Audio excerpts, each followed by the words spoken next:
Hey, But I want to take you back, Hollywood. You had talked about an incident that happened with Jerry and Don and Tony Scott when Rat stood up and go well, go under so that.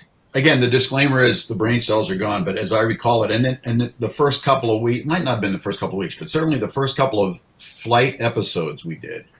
Uh, the idea was we'd go out and fly, and whether we were behind the Learjet or come back, and the next day we'd watch the rough cuts, the dailies, and it was exactly that. It was to kind of review what we did and then brief and fly what they were trying to accomplish for the next day.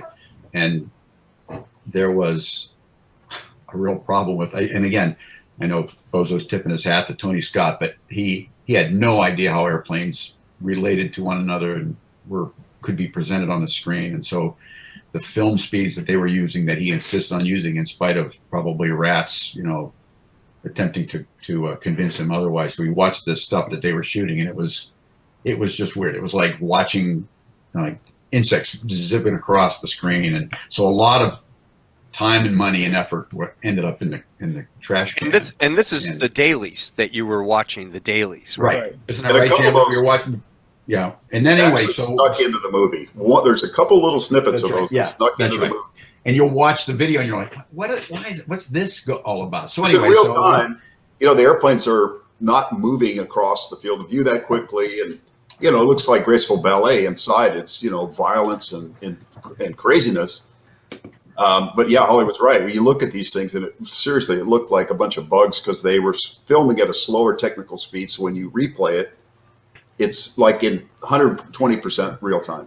Right. So as this came to a head, and I forget what exactly we were trying to accomplish, and we were doing some stuff there, obviously calculated risks, right? We're flying, but we're in a light F5 flying behind an F-14, flying behind a Learjet in jet wash, relatively close to a marine layer at low altitude off the coast of San Diego, and Tony Scott standing up there dictating to us how we're going to fly our airplanes. And eventually it just came to a head. And as I recall, Rat had one of his Rat moments where he stood up and very eloquently basically slam dunked the guy and said, effectively what the message was have a seat or pack your crap up and go back to Hollywood.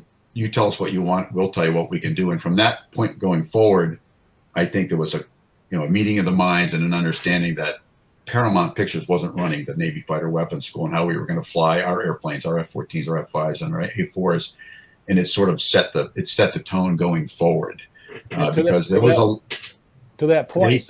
That picture book showed up about that time. They finally got around to making this huge storybook with the scenes in there, and that's what Rat, when we were like at Fallon, every day Rat and I would sit down and we would look, with you guys too. And you couldn't, like I mentioned before, you couldn't do the whole thing end to end to film. You could do the entry, you could do the middle, you could do the exit, whatever you're doing, talking about jet wash and all the stuff that Hollywood's saying.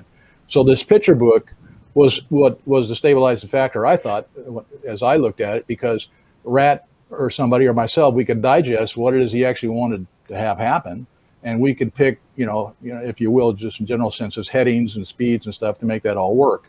And so that was the technical part, and it was very involved between Naval Fighter Web School and me too with the F-14 to make get these little snippets in there, and it became an editing movie because of that.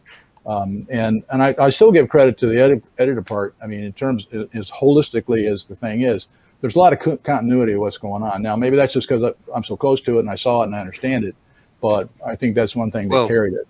Take us out. When you guys went out on that, did you have to do a debt to do the filming out there in Fallon?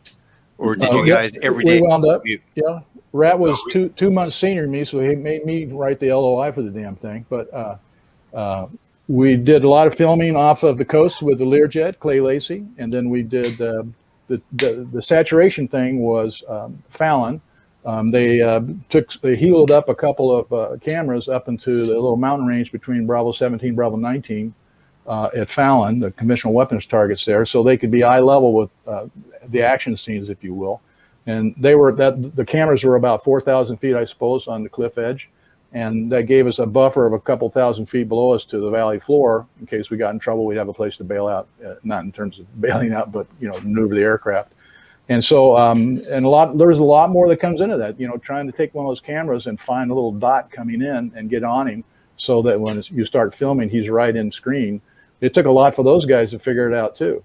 And we helped them with that. And every step along the way, Jambo, Hollywood, all the guys that go with it, we were always raising our hands and going, well, if you do this, if you do that, you'll get this product, and I think they were listening. Because I would watch how they would adapt essentially to the airplane or the speeds or whatever they were trying to gather. No, and Bozo, to their credit, I remember Bill Bottolato asking me, he says, will you jump on the helo with us? We're going to go out and scope around these places where to actually put these cameras. And as I recall, they leased or rented a bunch of the tracking cameras from NASA. Because when you see a NASA shot, it's like how amazing they can keep that thing steady. And they didn't, as far as I know, they didn't use they may have used the cameras, but they used the tracking devices. Right. Well, so they knew where to point the cameras and keep them steady. The actual camera. That's why you see a lot of these shots and you look it's like from the top, it almost looks like it's shot from a drone. It's because they put the cameras up on these really high points and they were looking down. So you see over the desert. And we taught those guys. We gave them signal mirrors, rescue signal mirrors that they could flash us because we had problems and we blasted out of NAS. Finding where are the cameras. And so that was for us. And then two, I remember they took a coat hanger and generally speaking, they ran it along the longitudinal axis of the camera and they made kind of a little scope on the side so they could use one eye into the camera and one eye into this little scope, and they take the camera and they could find the airplanes looking outside the camera in that little circle, probably a big circle that they made. And so they would hold that on there till they got in closer. Then they would come into their actual camera eye lens itself and they'd have the airplane. And there was a whole lot of that. And they learned about leading the airplane. In other words, when it's out there, the rate of transfer that it's coming across, the line of sight is short, but as it gets closer, it picks up. And finally, when they get in real close, it's very quick as it moves through the screen. So they learned that. Yeah, that was all there. The learning curve is steep when the meter's running, and as you mentioned, they were pretty frugal. That's where Bill Bellato was. I know Rad had the same job. He probably gave it to Jambo or Hollywood to do, but I had to account for every minute of the plane, anybody that towed it, that worked on it. Everything was done for the airplanes. Wound up in a little single action form that I had them do, and I would have to turn that into the comptroller at Miramar. And if I remember correctly, there was like $8 million put up in escrow at the Navy Finance Center, and through the documentation that I would do and Naval Fighter Weapons School would do as well, and of course John Simpkin all across the board with 32nd Street and all that stuff.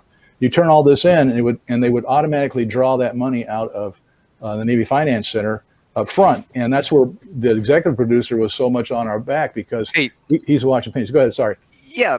Do you mind if I pull up a clip of just flying, some of the flying scenes, and you guys kind of talk us through, because I don't know, maybe Hollywood or Jambo is actually sitting in the airplane. Well, it's okay with me if I'm behind those guys. I don't want one where they're behind me. All right. That's fine. Well, that'd be an interesting and unique opportunity for you. Hey, don't make me come over there. Don't make me come over there. Oh, you guys are. This is Bring like your a walker. Come on over. Bring your walker. Make sure you take pictures. Oh yeah, there you go. This is just like sitting in the ready room getting razzed. All right, you guys. This is the one that.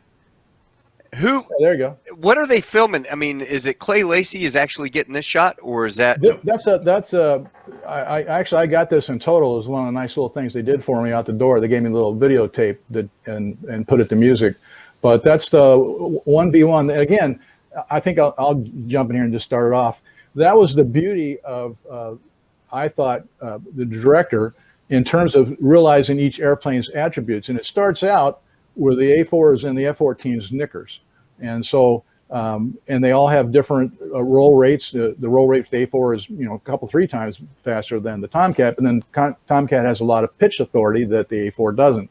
And the pitch pulse, which is really a defensive maneuver, but they use it offensively in the movie, winds up getting the A4 and the F-14 knickers, and through the pitch pulse and everything else, they wind up with the Tomcat behind the A4. And it's very cohesive And they went with, if I remember correctly, they went with the F-14 at this very end of the shot, and then the F-14 comes into view right in front of the Tomcat. We're dumping fuel right there. That's one of the things that Hollywood and Jambo talk about. You wouldn't do stuff like that, but it's good cinema.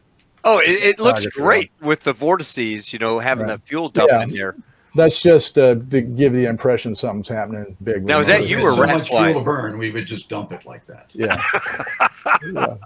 Or is it fair flight or what is it, fight or flight? Yeah. Well, and again, we love the environment, even back then, but anything for Hollywood.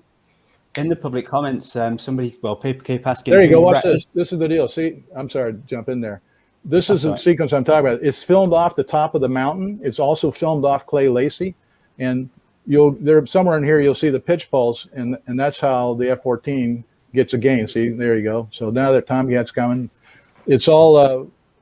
I thought it was very cohesive. There you go. Now you got it. That's what it looked like. Well, I think, like you said, you're to the editors. The editors kind of won that, so you can shoot these all. And it took weeks and weeks and weeks of trying to get a lot of these. It was scenes. an editor's film in the end run, and 90% of what we shot is on the floor, just like Jambo said. I mean, there can't be 10% of what we actually filmed anywhere close in the movie. So I think. I was told that they filmed 220,000 feet of film. Wow. So, and if I'm not mistaken, I'm sure some technical guy will come in and slam me, but they generally filmed at 24 feet per second, or inches per second. Is that right? No, feet per second. And so that's a lot of film, basically, the thing is.